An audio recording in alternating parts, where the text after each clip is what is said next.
اللہ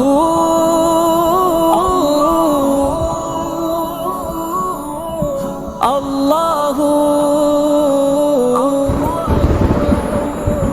اللہ۔ اگر آپ کی سانسیں چل رہی ہیں تو پھر آپ کو کوئی چیز پریشان کر سکتی ہے۔ اگر آپ زندہ ہیں تو پھر ایسے مسائل بھی زندہ ہوں گے جو آپ ہی کو حل کرنے ہیں۔ اگر آپ اپنی آس پاس کی دنیا کو دیکھ سکتے ہیں اور زندگی کو محسوس کر سکتے ہیں تو آپ یقیناً ایسی چیزوں کو بھی دیکھیں گے اور محسوس کریں گے جنہیں آپ پسند نہیں کرتے۔ اگر آپ مشکلات کا سامنا کر رہے ہیں تو آپ کو مبارک ہو، آپ ابھی تک زندہ ہیں۔ یہ ایک ایسی حقیقت ہے جسے نہ چھپایا جا سکتا ہے، نہ جھٹلایا جا سکتا ہے، نہ ٹالا جا سکتا ہے، بس اس کا سامنا کیا جا سکتا ہے۔ اگر پروردگار کسی انسان کو غم و پریشانی سے پاک زندگی عطا کرنا چاہتا تو اپنے لاڈلے انبیاء کو عطا کرتا، لیکن اس نے ایسا نہیں کیا۔ یہ سمجھنے کی بات ہے کہ ہم کتنے اچھے انسان ہیں اور کتنے برے، کتنے بڑے انسان ہیں اور کتنے چھوٹے، ہم کتنے کامیاب ہیں اور کتنے ناکام۔ اس چیز کا فیصلہ اسی بات نے کرنا ہے کہ ہم اپنی زندگی کی مشکلات کا سامنا کس طرح کرتے ہیں۔ جب مشکلات اور پریشانیوں کا سامنا کرنا ہی ہے تو ایک پودے کی طرح کریں۔ ایک ایمان والا اسی طرح کرتا ہے۔ اسی حقیقت کو اللہ کے نبی صلی اللہ علیہ وسلم نے پودے کی مثال دے کر ہمیں سمجھایا ہے۔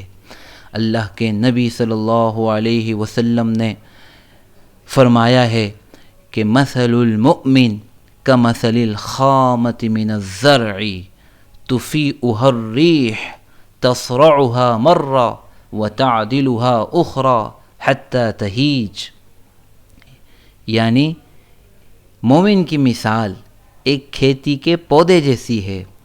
ہوائیں کبھی اسے دائیں جھکا دیتی ہیں، کبھی بائیں جھکا دیتی ہیں، لیکن وہ پھر سے سر اٹھا کر سیدھا کھڑا ہو جاتا ہے یہاں تک کہ وہ پک جاتا ہے۔ اگر کسی پودے کی کونپل زمین کو چیر کر اس دنیا میں نمودار ہوئی ہے تو اسے موسم کی سختیوں کا سامنا ضرور کرنا پڑے گا۔ کبھی تیز و تند ہوائیں، کبھی یخ بستہ ٹھنڈ، کبھی تپتی ہوئی دھوپ اور کبھی سیلابی پانی کا ریلا۔ یہ اس دنیا کے فطری نظام کا تقاضا ہے۔ اسی طرح ایک مومن کو بھی کبھی غم کی آندھیاں پریشان کریں گی تو کبھی دکھ کی ٹھنڈ، کبھی مصیبتوں کی تپش جھلسائے گی تو کبھی پریشانیوں کا سیلاب، لیکن یہ اس کی ایمانی زندگی کا فطری حصہ ہے۔ یہ بالکل فطری حصہ ہے۔ لیکن اللہ کے نبی صلی اللہ علیہ وسلم فرما رہے ہیں کہ ننھے پودے کی طرح بن جاؤ۔ اب سوال یہاں یہ پیدا ہوتا ہے، کیا ایک پودے پر موسم کی سختیوں کا کوئی اثر نہیں ہوتا؟ نہیں، ایسا ہرگز نہیں ہوتا، بلکہ ایک پودا موسم کی سختیوں سے بالکل متاثر ہوتا ہے اور تیز ہواؤں کے سخت تھپیڑوں سے دائیں بائیں جھول جاتا ہے اور کبھی تو بالکل زمین سے لگ جاتا ہے، لیکن اپنے وجود کی فطری لچک کی وجہ سے وہ زمین سے اکھڑتا نہیں۔ بڑے بڑے درخت اکھڑ جاتے ہیں لیکن وہ باوجود نرم و نازک ہونے کے زمین سے کبھی اپنا رشتہ ختم نہیں ہونے دیتا۔ وہ دنیا میں آنے کا اپنا مقصد پورا کرتا ہے، وہ اس سے کبھی پیچھے نہیں ہٹتا۔ پودا ہواؤں کے طوفان کے سامنے متاثر ہو کر جھک ضرور جاتا ہے، لیکن جیسے ہی ہوائیں تھمتی ہیں، طوفان رکتا ہے، وہ دوبارہ اپنی کونپل پر مسکراتے ہوئے یوں سیدھا کھڑا ہو جاتا ہے جیسے اس نے کبھی خوفناک ہواؤں کا سامنا کیا ہی نہ ہو، اور وہ پہلے سے زیادہ پرعزم ہوتا ہے، زیادہ طاقتور ہوتا ہے۔ اسی طرح ایک مومن کو بھی زندگی کے حالات کبھی جھنجھوڑ کر رکھ دیتے ہیں، اس کے سارے ارادے دھرم بھرم ہو جاتے ہیں، لیکن اپنے ایمانی وجود کی فطری لچک کی وجہ سے وہ ایمان کی زمین سے اپنا رشتہ کبھی ٹوٹنے نہیں دیتا۔ اور یہ ایمانی لچک اسے کیسے ملتی ہے؟ اللہ کی تقدیر پر کامل یقین رکھنے سے، اللہ کے فیصلوں پر مکمل بھروسہ کرنے سے، اپنے مہربان رب کو پکار کر اس سے رجوع کرنے سے، اور پریشانیوں پر ہمت اور حوصلے کے ساتھ صبر کرنے سے۔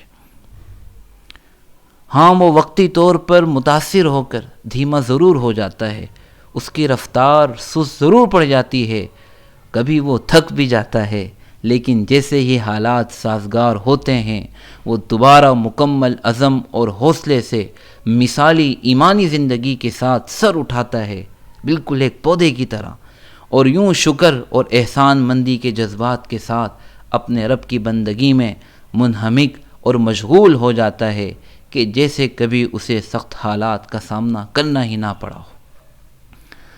تو آپ کو بھی اگر اپنی زندگی میں کچھ مشکلات کا سامنا ہے،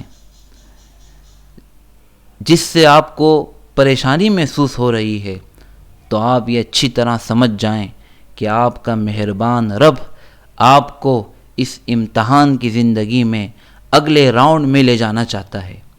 راؤنڈ جتنا آگے کا ہوتا ہے اتنا ہی مشکل ہوتا ہے، لیکن ترقی بھی اتنی ہی ہوتی ہے اور مقام بھی اتنا ہی بلند ملتا ہے۔ اللہ